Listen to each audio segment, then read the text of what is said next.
Alrighty, it's Rich, MSX 125, and today I'm going to do my 1,000-mile review of my 2018 Honda Grom. Got it in the red color. I kind of wanted the gray and black toned one, but I like the red, resale red, and I like that it's a little shinier. People don't see, I've been pulled out on a lot of times on this bike. Get used to using your horn on these little monkey bikes. Know where it is. Prepare to use it. There it is, 1,051 miles. First vehicle of any kind that I've ever had that actually gets the mileage that it's rated for. I've done it a bunch of times. I range anywhere between 120 and 126 miles to the gallon. And I check it really well. I fill it to the exact spot. That's going to be pretty amazing to me that I'm getting 125 miles to the gallon on this thing. It's going to vary now. I did put the 14-tooth sprocket in the front, and I'll talk about that in a little bit. That's a whole little different story. Just a couple quick things that I have done. I had an AR exhaust that I really liked, about 100 miles. It looked shim-sham on the bike, and I had some money laying around. You know what? I woke up one night, I said, you know what? I'm going to order this sucker. So $448 or whatever, shipped right out. Comes from California. They're made in America, and it really makes the bike, it looks like it's made for the bike rather than something that's just kind of worked for the bike. I did get the Fender Eliminator too. I bought the cheap one, the Vagabond.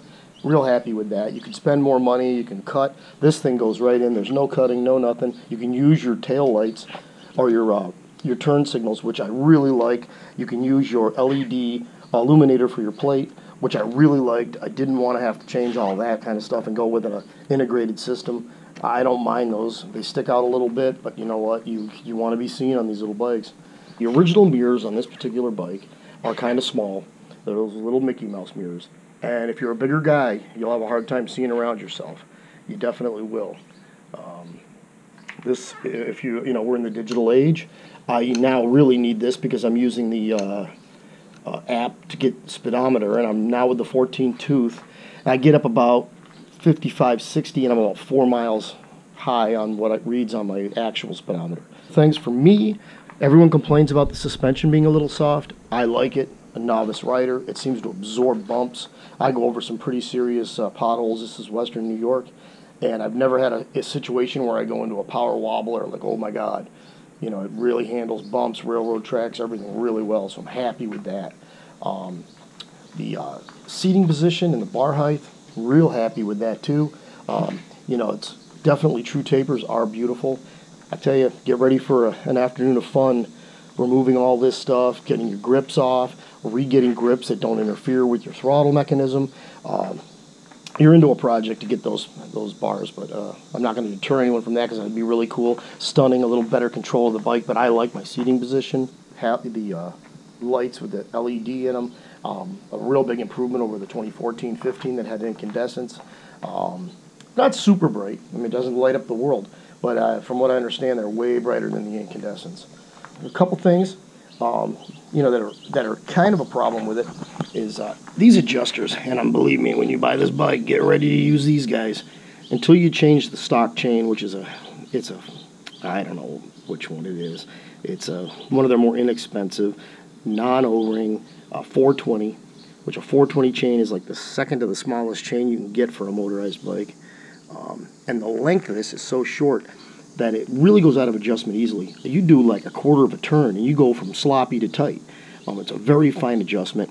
And these indicators, eyeballing them is what I've done. I mean, I guess guys can use, a little micrometer or a little, tool to measure that right there and get the distances the same on both sides. I haven't done it. I look at the chain over, I put it on a stand and then I roll it and see that the chain's not cocked or anything in there. Tires are wearing perfectly right. The tires are definitely an upgrade item, but you know what, I tell you what, these V-rubbers wear like iron. I got 1,000 miles and it's really just breaking in. So I was hoping by next year I'd put something like a 70-30, 80-20 type tread on it. The Kenda 761s are really nice tires. They give you a little ability to go on gravel and off-road a little bit. Not that you're going to motocross this thing, but it gives you a little bit of getting off, onto a gravelly road without it getting sketchy on you. So, but that chain, seriously, get used to adjusting that. So, Real quick on the 14-tooth sprocket, I played around with top end, and I tried to get everything I could out of the bike. The exhaust, I've never done anything with the ECU as far as remapping that or doing anything with the intake. But I found that the 14-tooth sprocket was the right call for me. Mathematically, you should reduce your top end. It's just sheer mathematics. You're changing the gear ratio. But with this little bike, you know, people claim they get up to 10 horsepower out of it. I don't know. I'm probably pushing 8 or 9.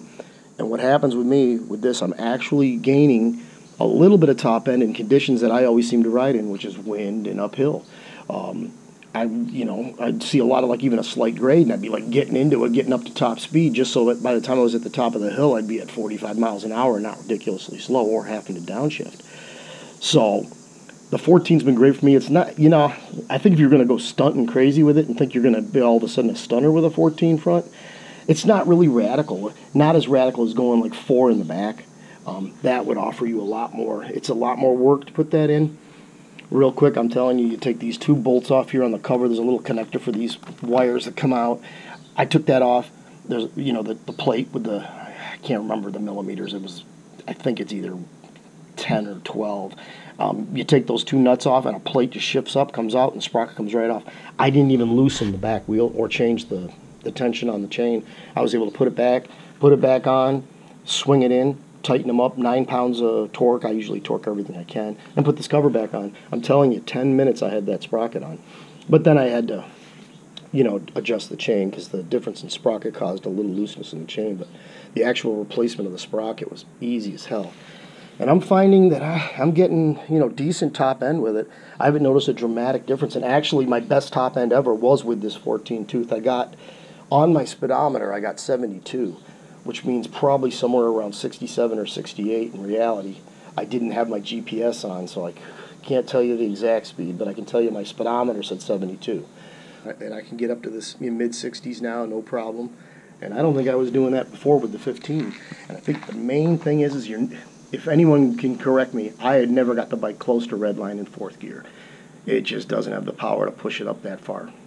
With the 14, I still haven't hit rev limiter yet in top gear, but it's definitely doing a little more RPMs. So you got to do 300-400 more RPMs to get to top end like you did the last time, but you can get there. It's a trade-off. So you know, guys will complain, oh, you're gonna lose your top end with that gear. I found that I didn't. So I did a valve check on it. The top, a little bit of a rump humper to get to, but when I got the feeler in there, it felt really good. Maybe just a hair snug, but not snug enough to have to deal with it.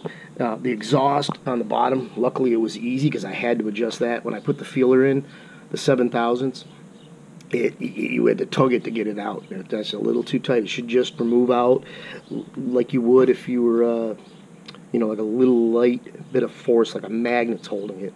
Is what they say, but that's kind of what it did. So I did have to adjust it. No big deal. There's one nut, 9mm though. Come on, Honda.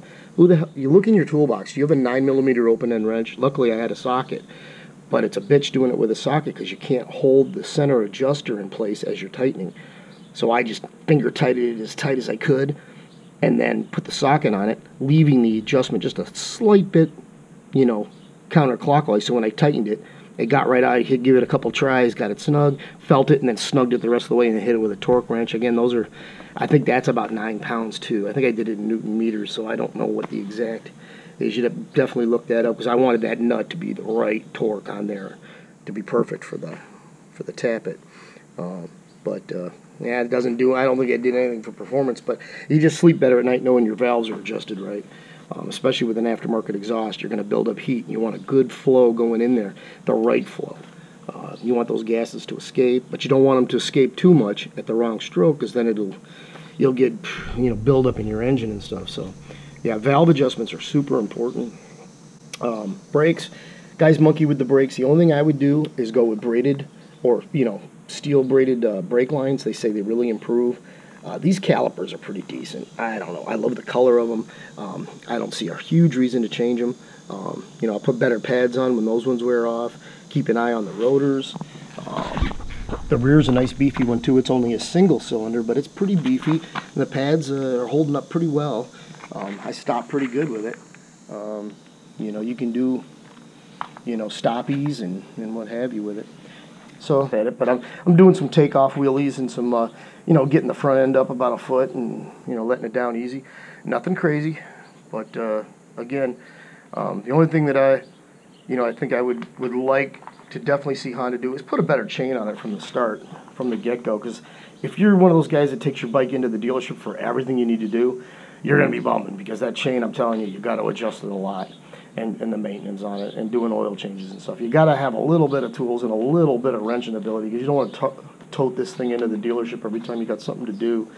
And like the valve adjustment, I'm not a huge mechanic, and I was able to do it, no problem. Hey, how's the seat? Is it comfortable? And I have to stop and think, you know, and I don't even think about the seat.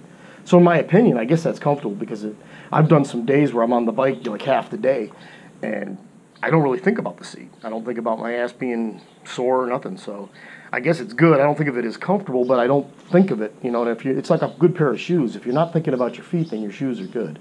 And I guess that's how I look at that seat. So I've gone 30 miles away. You stay on secondary roads, you're fine. You can keep up with traffic. You don't want to get onto the interstate with it, even though you could for a short while and just beat the hell out of it. And hopefully it's not too windy. But yeah, stay on secondary roads. You'll love it. It's fine. I don't have any beefs other than that. Yeah, if you want to get a whole lot of fun out of 125 miles to the gallon, this is the bike. So yeah, let me know what you think. This is Rich, MSX 125. I'll see you next time.